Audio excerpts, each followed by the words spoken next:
Hi, welcome to Elizabeth's Cozy Kitchen. Today we're going to be making chocolate. This is dark chocolate. This is chocolate from scratch. You'd be surprised in how easy it is, although it does have some trickiness that we will hopefully navigate well through. You did. So you're going to need chocolate molds, these silicone molds. You're going to need, I like metal bowls, they help temper. You'll need a scale. We have some cocoa butter, some cocoa powder, maple sugar that I've already powdered. And to make powdered maple sugar, it's literally just blending the maple sugar. So that's already been powdered. I have some chocolate that I made before because the tempering process is a little bit easier that way. And I have cacao paste. Now I'm a purist, so I like this pure ceremonial cacao paste. So I think that's all the ingredients. So you were asking me what cocoa butter is, right? This is cocoa butter. Yeah, here, you can have one. Now, cocoa butter can be used on your skin, but you can also eat it. This is food grade. If you want to try a little bit, you can. So when they have a cocoa bean, it's a bean inside of a fruit, and sometimes what they do is they extract the powder and the butter, and they make them two separate things. So cocoa butter and cocoa powder come from the bean, and then also you can get cocoa paste, which is they just take the bean and they grind it up. So this has both the paste and the powder in it. So one thing I do is I have a knife, especially for cutting this, because it definitely dulls my knife. So we just need to shred it.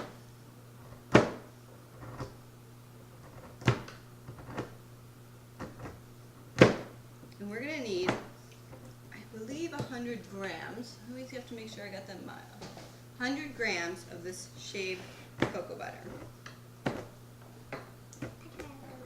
Did you like it? It kind of tastes like white chocolate, doesn't it? Well, I'm not going to put that in with it.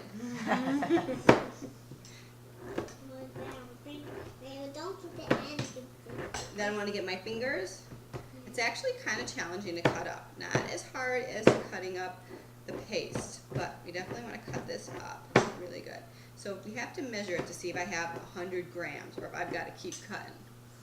So I have my blender. I'm going to put it.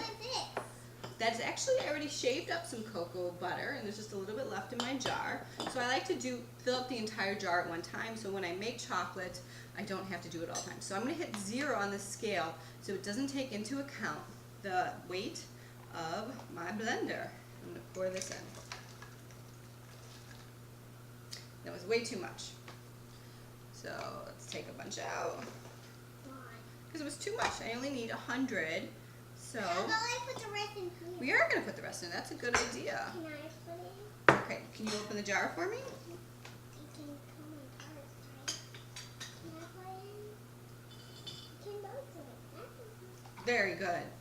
So then I need, look at my recipe, because I totally don't have it memorized. I'm pretty sure it's 50, 50, 25. 150, 50, 25. So then I need 50 grams, I'll clear out my scale again, of cocoa powder. Cocoa powder? Mm-hmm. That's how I get this in. Oh, goes that way. Ta-da! I did not know. Okay, so 50 grams cocoa powder, and then we need 25 grams of cocoa paste. The cocoa paste is the same thing.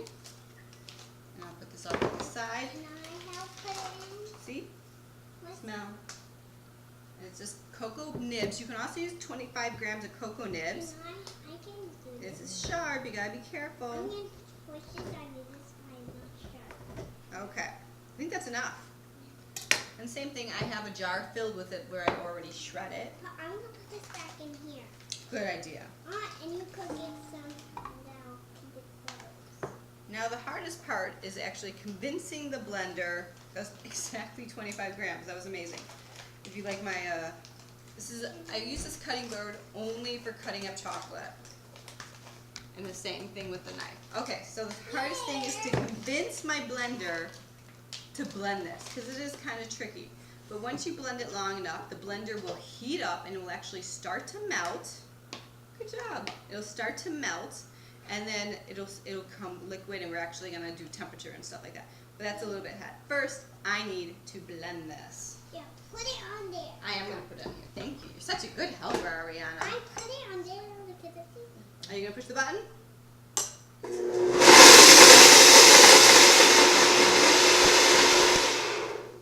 Perfect. So it's all melted and liquid. What do you think about that? Can I smell it? You can smell it here.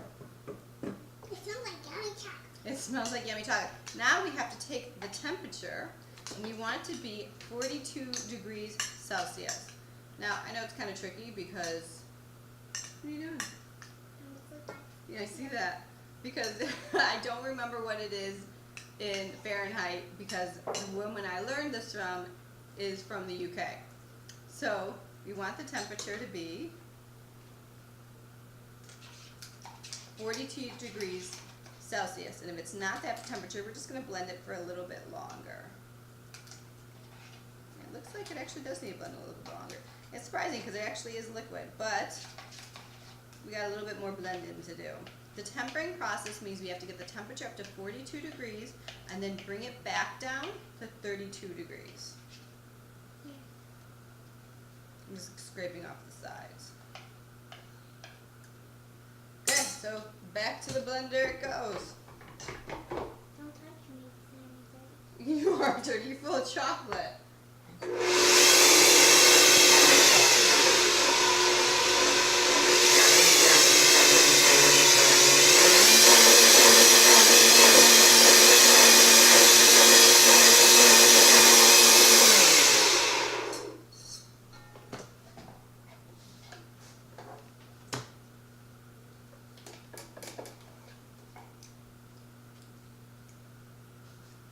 Sometimes it just needs a few extra seconds, and it looks like that's all it needed. Okay, so we're up to 42 degrees, and the reason you want to temper chocolate is because it gives it that shiny, snappy that everyone likes in chocolate. So this is messy. I think I'm gonna throw this on this paper towel that I believe was for your face. Okay, so hold on, stop licking, stop licking. Okay, I heard you have a spatula. Is this your spatula? You have to stir, actually let's scrape the inside out. You have to stir until it gets down to 32 degrees Celsius. Can you do that? Here, stir with the spatula. Now the nice thing about a bowl, a metal bowl, is it's cold, and so it'll help cool it down. Now, to help it cool down even faster, you can take chocolate you've already made and put them in. 3 pieces. 1, 2, 3. And that'll help it temper better. It'll just speed up the process as the chocolate is melting. So that's tempered chocolate. So this is chocolate that I've already made and tempered. We're at 35, you're almost there. So what we're going to do with this chocolate is there's lots of things you can do with the chocolate. Today, we're going to... You're doing a great job. Later, we're going to be making our s'more cheesecake, and we're going to use some of the temperature or some chocolate for that. And then we can also put it in these molds. Which mold did you pick out? I picked this one. This one, okay. And you want to get some, I like these silicone molds, and you can tell when they're for chocolate because they're brown. I want to have the people.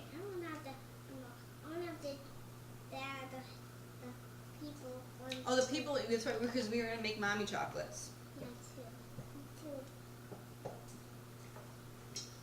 Keep stirring, we're almost there. Okay, I'm going to get a spoon. Another thing we use this for is you can use this to make chocolate covered strawberries. It's not working and melting. Maybe we put too many in. Okay, so let's gonna take the spoon. Is this in your way? We're gonna take the spoon and we're gonna drizzle it inside these little guys. Can I? Sure.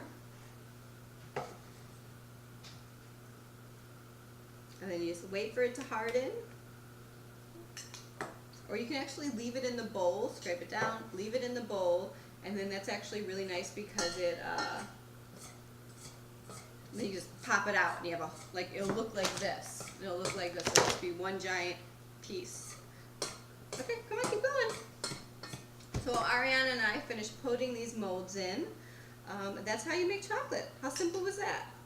3 ingredients. Melt it, cool it, mold it. Do you like that? Yeah, you did a great job. Thanks for watching. Till next time, Manja Fresca.